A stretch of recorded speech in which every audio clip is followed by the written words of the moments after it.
Malta is a small island at the heart of the Mediterranean with a widescreen history.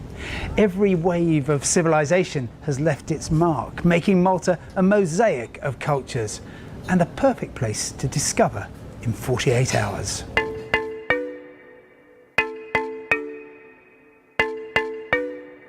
The islands are wrapped in more than 100 miles of coastline with warm, inviting water and some lovely beaches, and are sprinkled with dozens of towns and villages, many with impressive domed churches that decorate the horizon. Malta has some magnificent mansions, while side streets can take you deep into the past.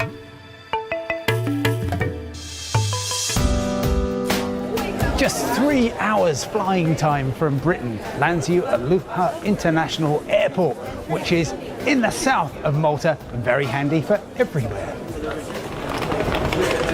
So, if you want to get to the capital, Valletta, as I do, you can either get a taxi, which is 15 euros one way, and the good thing is they've got a sign on there saying taxi. If you're still not sure, have a look at the registration number. It always begins taxi.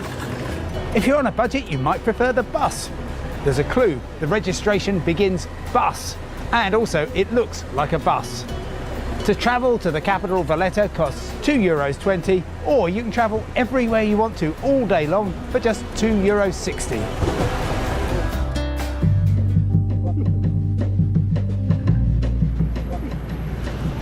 Where am I? Well, 60 miles south of Sicily, 160 miles east of Tunisia, and equidistant between Gibraltar and the mouth of the Suez Canal at Port Said in Egypt. The island of Malta, along with Gozo and Comino, together are smaller than the bit inside the M25, but they are packed with all kinds of diversity and excitement. The island's most enticing location is the Shara Palace in the former capital, Undina. As the co-owner, Susan Zammit Tabona, told me, it's where royalty and celebrities stay, with some real die-hard loyalists. We had Bruce Willis here, who didn't move out of his room for 4 days. You know, I think he was staying in this room too. Having been brought up and bred in Mdina, the houses in Mdina breathe differently. So, there were things that they couldn't see. And I said, look, I've lived in an old house in Mdina all my life, so I know how these buildings work. And so anyway, but it was done with a lot of love. See if you can check into room 7. It comes with a bit of a surprise, not just the spectacular view across most of the island, but the fact that you can enjoy it from the comfort of your own jacuzzi.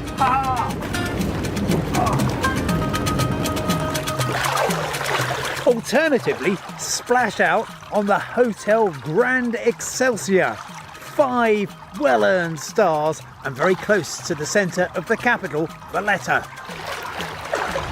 Or, if you want to stay right in the heart of Valletta, then there's a number of boutique guest houses that are opening up, including Luciano's, where a perfectly comfortable and very individual double room is going to cost you €80, peak season including breakfast. And with that, you get this magnificent roof terrace.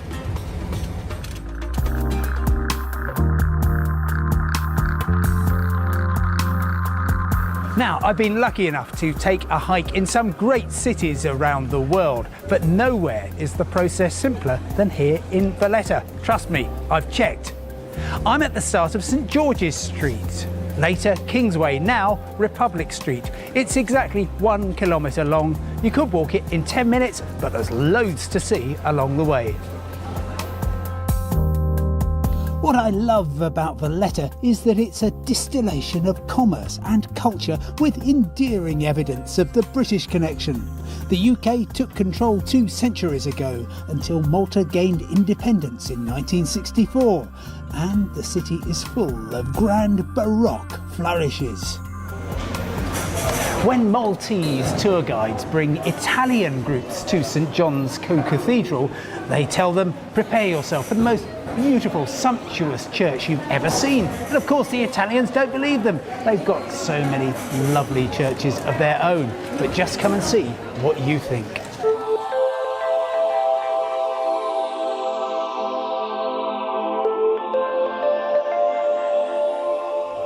For a good definition of the word Baroque, look no further than this gorgeous building. From the extravagant marble floors, through the explosion of gilt, to the intricate ceiling paintings.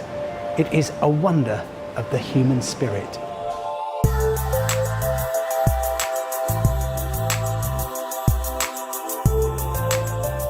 This is what happens when you fuse military might with religious ambition. A confection to trump the Italians.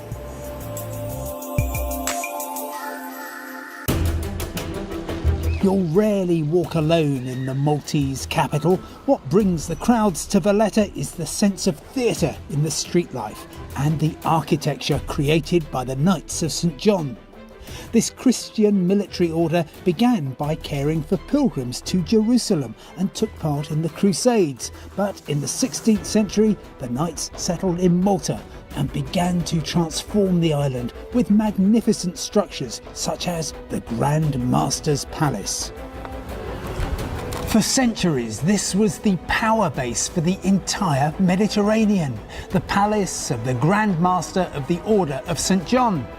And today, it's Malta's equivalent of the White House, the office of the President. Further down Republic Street, there's the chance to explore a fine aristocratic townhouse that's still occupied by a fine aristocrat. Marchesa Francis Di Piero gave me a tour and told me the history of this great house. The house was built about 400 years ago. 200 years it belonged to the Italian Knights, was built by the Admiral of the Order, and then in the 18th century bought by a Maltese family. And we show people the first floor. In these houses, the first floor is always called the Piano Nobile, where the main nice rooms are. And then we go underneath the house to see a big cistern for water, which all the houses, early houses have, and it was used as a bomb shelter in the Second World War. The hike along Republic Street is so easy, there's even a sign telling you where to stop. But look, do go and have a quick look over the wall because you can see St Elmo's Fort, which was captured by the Turks in the Great Siege. And it later stood in for a Turkish prison in the film Midnight Express.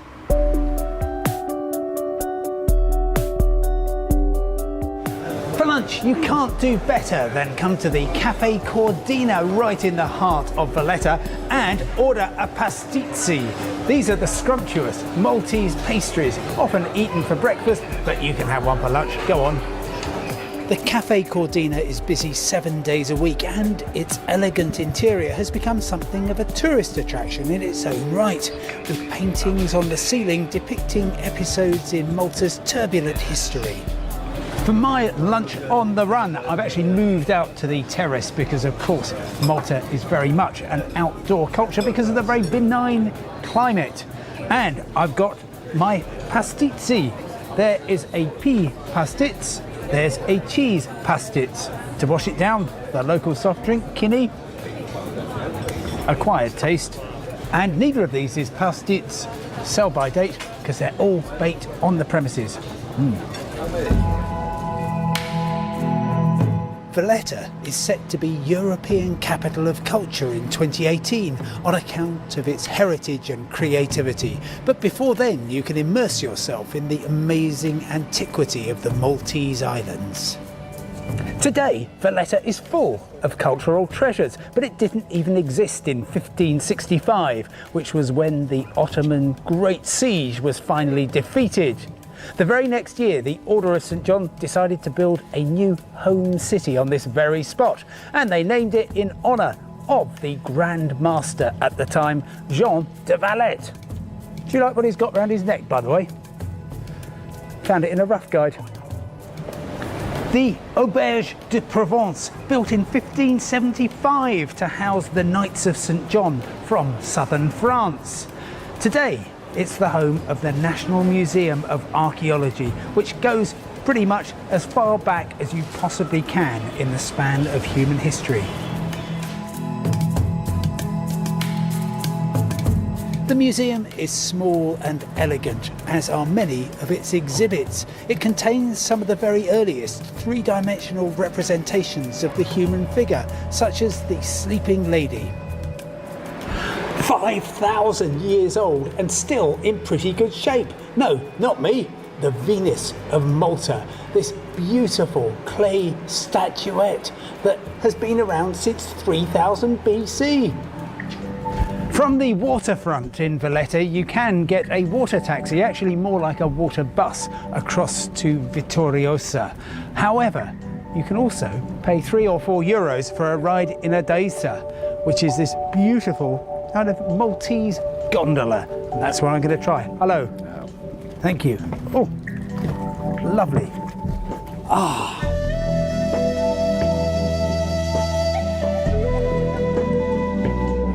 There's no better way to appreciate the magnificence of Valletta and the splendour of the harbour.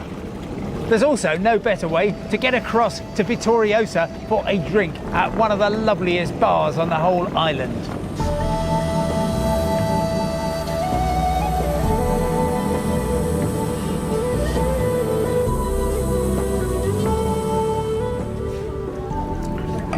Sottovento, which means under sail, and it's the perfect place to begin, if I may, a crusade to taste the best Maltese wines.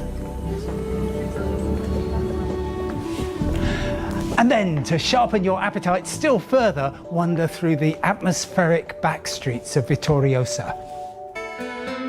Vittoriosa predates the capital, Valletta, and it's where the Knights of St John first based themselves when they came to Malta nearly 500 years ago.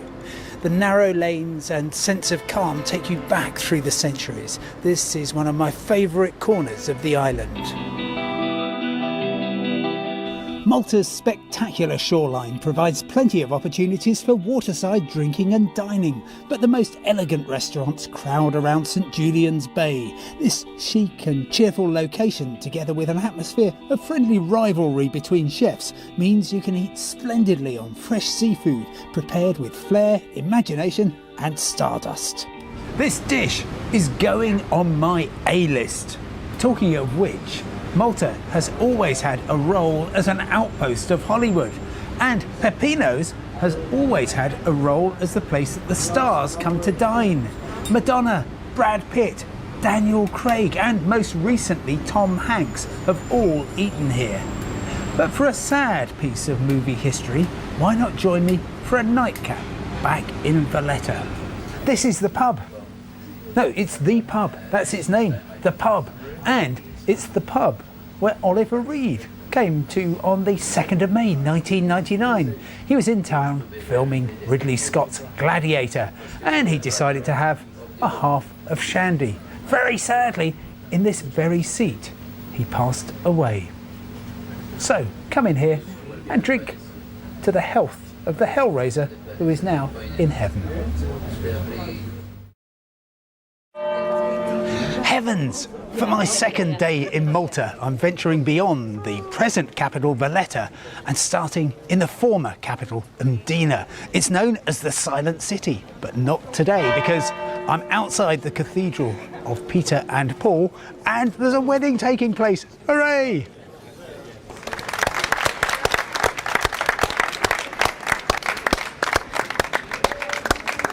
I'm not invited, but I can have a quick peek. It's said that after St Paul was shipwrecked on Malta while on his way to Rome, this was the location where he met the Roman governor of the island. It's since become Malta's principal place of worship. But Malta's spirituality goes much further back than that.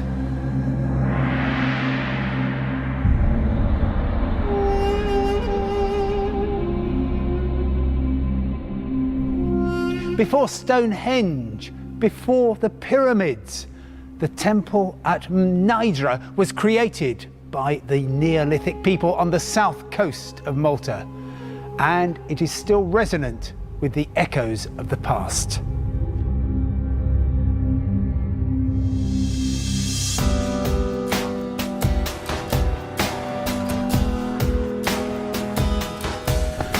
Beneath my feet are the remains of a Bronze Age village, which I guess makes this a kind of Bronze Age village green.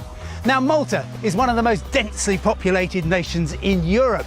Yet here on the southern shore, there are some vast open spaces. The cliffs at Dingley, some of the finest coastal scenery in the Mediterranean.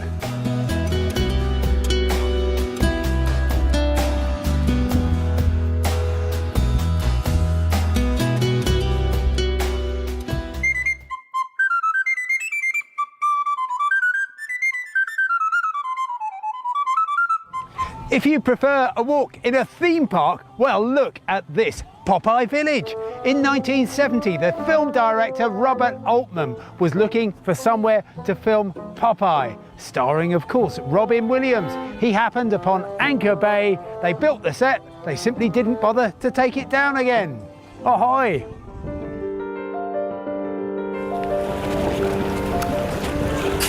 Malta is an open-air nation, of course, and therefore lots of the shopping takes place in open-air markets. I've come to Marsaxlokk in the far south of the island, and what happens here Monday to Saturday is you have a tourist market, lots of souvenirs. Then on Sunday, everybody comes to town to buy all sorts of fresh stuff. Until 2008, Malta had its own currency, the lira, one of very few worth more than a British pound. Since then, of course, it's joined the euro system, but with a twist. There is a Maltese euro, and it's an ideal souvenir. Price, €1. Some of the fish on sale here is still caught using the traditional Maltese fishing vessel, the Lutsu, and what's distinctive about it is this, the Eye of Osiris, supposed to ward off evil and bring good fortune. AD 1530, the year that the Knights of St John first arrived on the island of Malta, and also the name of the trattoria that will serve you up anything from a wedding breakfast to a Sunday brunch. It's an Ndina institution, and this is a Maltese platter, which includes goat's cheese, roasted Maltese sausage, Maltese bread, some capers there, Maltese biscuits, a little bit of artichoke, along with a very nice coffee. It's going to be less than €10. Splendid value. Mediterranean island hopping, one of the joys of travel, and happily in the Maltese islands it's very easy. Ferries shuttle between the northwest corner of Malta and the southeast corner of Gozo 24 hours a day, taking just 25 minutes. And giving views of the third populated island, Comino, along the way. The Mediterranean has sculpted the shores of Comino beautifully. The sea has carved out caves to intrigue the sightseer and entice swimmers to take the plunge.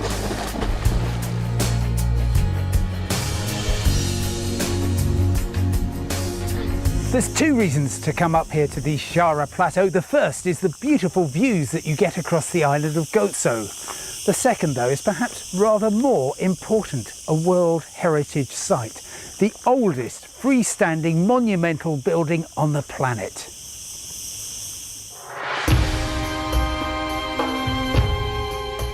The name Gargantua derives from the later belief that only giants could have created the structures. A good guide, like Vince de Bono, helps you appreciate that what might look like a pile of old stones is in fact an amazing achievement of an ancient island people.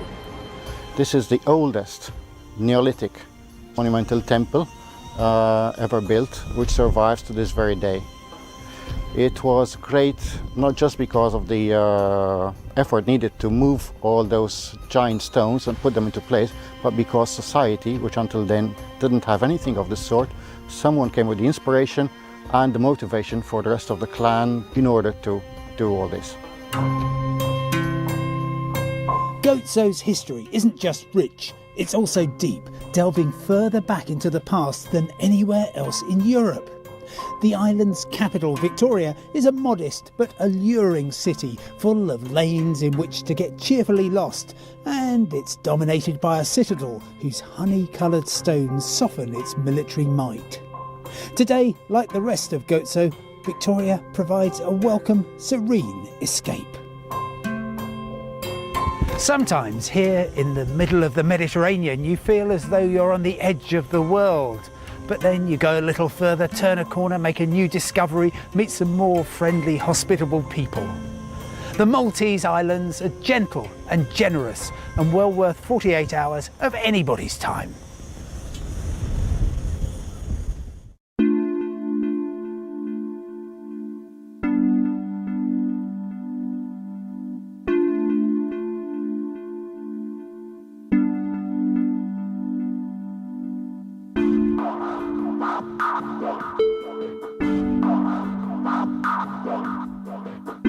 He was in town filming Ridley Scott's Gladiator, and he decided to have a half of shandy. Very sadly, in this very seat, he passed away. May possibly have had 3 bottles of rum and several arm wrestling matches, but I wasn't here. The Maltese Islands are generous and giving. No, they're not generous and giving, generous and gentle. Of course they are. You dolt! What are you doing here? Get somebody else. Anybody can present programmes here? Right, okay.